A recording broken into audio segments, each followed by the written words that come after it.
Hello lovely people, my name is Emma and today I'm doing another 8th of the Great, and this time I'm going to be talking about some of my favourite childhood books that I really think still stand the test of time. So the first one I wanted to talk about is The Thief Lord by Cornelia Funke. This is the author of Inkheart, which is very popular on BookTube, but The Thief Lord is one of her lesser known works, and it's about a group of children who live in Venice who are kind of live on the streets and have to use their sort of wits to survive, and they are led by the infamous Thief Lord, who is an incredible thief as his name would suggest, and it's about him being tasked to steal a particularly rare item, and it's connected to something to do with magic. It's a really beautiful story, absolutely lovely, and the setting of Venice is completely stunning, and it's a real lovely conversation about the idea of youth and whether one wants to actually be a child or become an adult, basically, and sort of that rite of passage of growing up. The next book I wanted to talk about is very, very popular, and that's Howl's Moving Castle by Diane Wynne-Jones.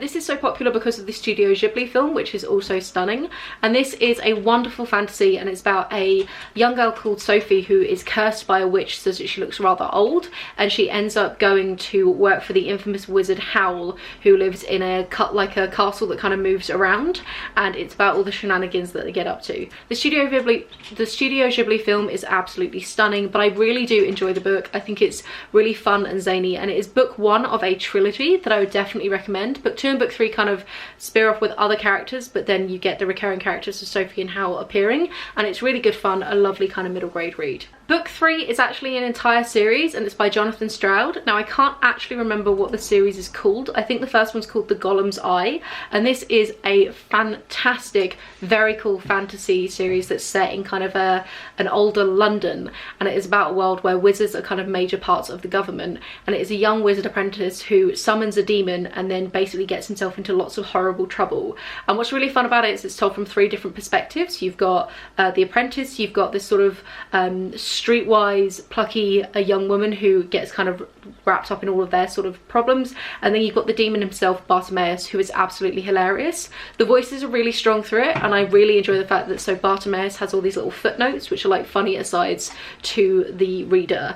The world building is stunning. Like I say, it continues on. I think there are either 4 or 5 in the series. I know I read the first 3 when I was a teenager and absolutely adored them, and one day I'm gonna go back and do a reread of the first 3 and then catch up with the rest of them. I just don't know exactly when I'm gonna do that. One that I've talked about so many times on this channel before because I absolutely adore the author is the 13.5 Lives of Captain Bluebear, a novel by Walter Moers. This is actually translated fiction. It's translated from German, and this is absolutely iconic when it comes to absurdist fantasy.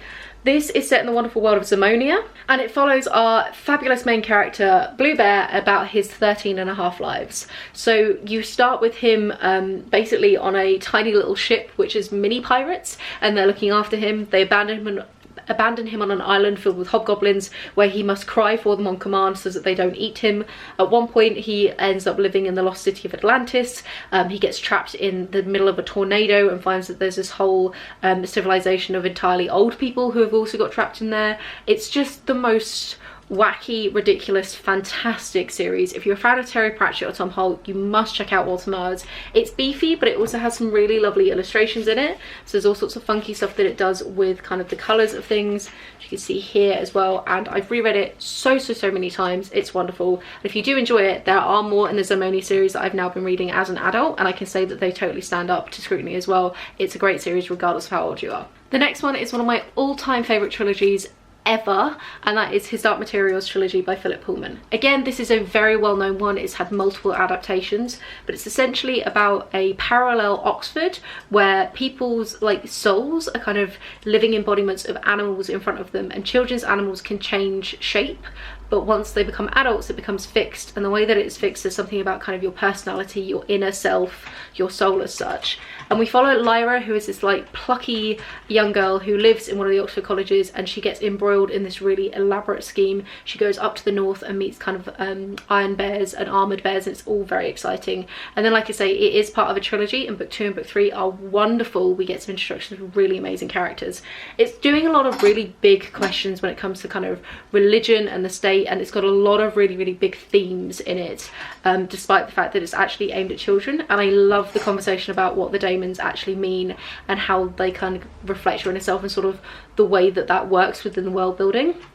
Philip Pullman has since started doing kind of a prequel new trilogy thing, which is more aimed at adults, which is the Book of Dust trilogy. I've read book 1 and was super unimpressed. So for me personally, I say stick with the original, just ignore any of the new stuff that he's come out with. But this definitely stands the test of time, and like I said, it's one of my all-time favourite trilogies ever in existence. It's fantastic. You can tell how much I enjoy it because this book has literally fallen apart by how many times I've read it.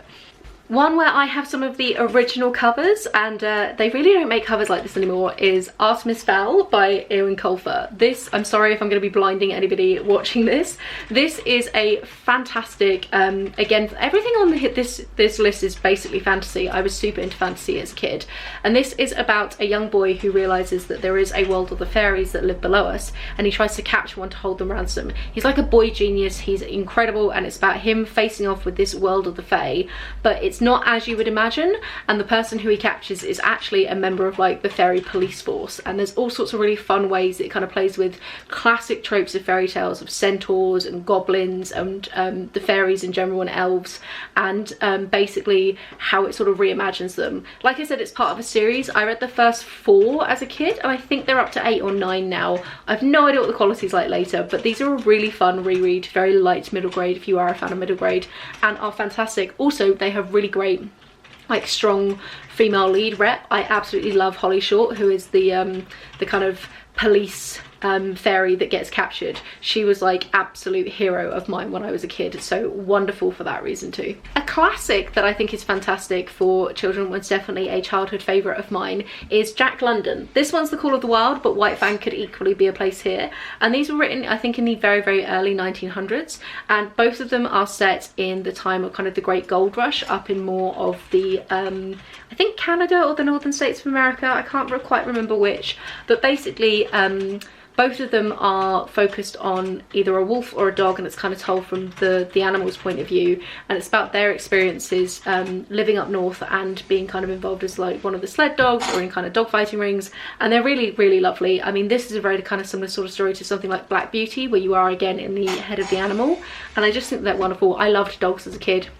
I think many children do. It's a really, really, really great story. Very short, very easy to read, and both of them are fantastic. And then the final official one on my list is Ella Enchanted, and I'm really sorry I can't remember the author, but it will be here. And this is such a great book, which has such a fun movie adaptation with Anne Hathaway in it that also really stands the test of time.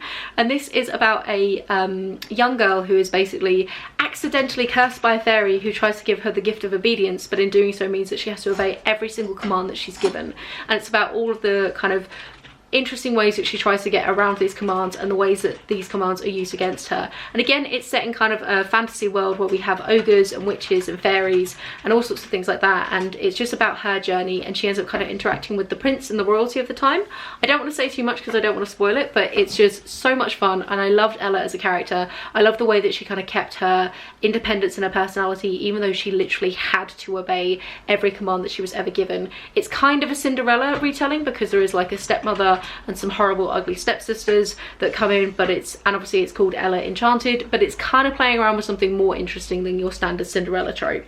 So yeah, again, very good, probably quite popular. I think more people have heard about this one. And then an honourable mention is the Animorphs series. These ones weren't technically favourites as a childhood, in my childhood, but they were ones that I read quite a lot, and I'm doing a massive reread of the series. It's by A Applegate, and this is a middle grade about 5 kids who are given the abilities to morph into animals once they've absorbed their DNA, and they're given this by a dying prince of like alien who lets them know that Earth has become the new battleground between a huge intergalactic fight between the Yeerks, who are the bad guys, and the Andalites, who are the good guys, and the Yeerks have actually already infiltrated the planet. And it's really fun. Every book basically ends up with them like absorbing a new animal, doing a funky new morph. Each book follows a different point of view of the kind of 5, so you get to cycle around the different characters, and it's a very intense book for a middle grade series. It really looks at like PTSD and like the kind of horrors of war, and it gets super dark in places for something that's really aimed at 12-year-olds. So like I said, I'm rereading it. At the moment I think I'm like on book 27, 28, something around that kind of mark. There's over 50 in total. I'm absolutely loving my reread. So yeah, so that one I just wanted an honourable mention slipped in at the end. So that is it from me. Did you read any of these as a kid? What were your favourite books when you were a child? And would you go back and reread any or read fresh any of these now? Let me know everything in the comments down below. Have a wonderful reading week and I'll chat to you soon. Bye.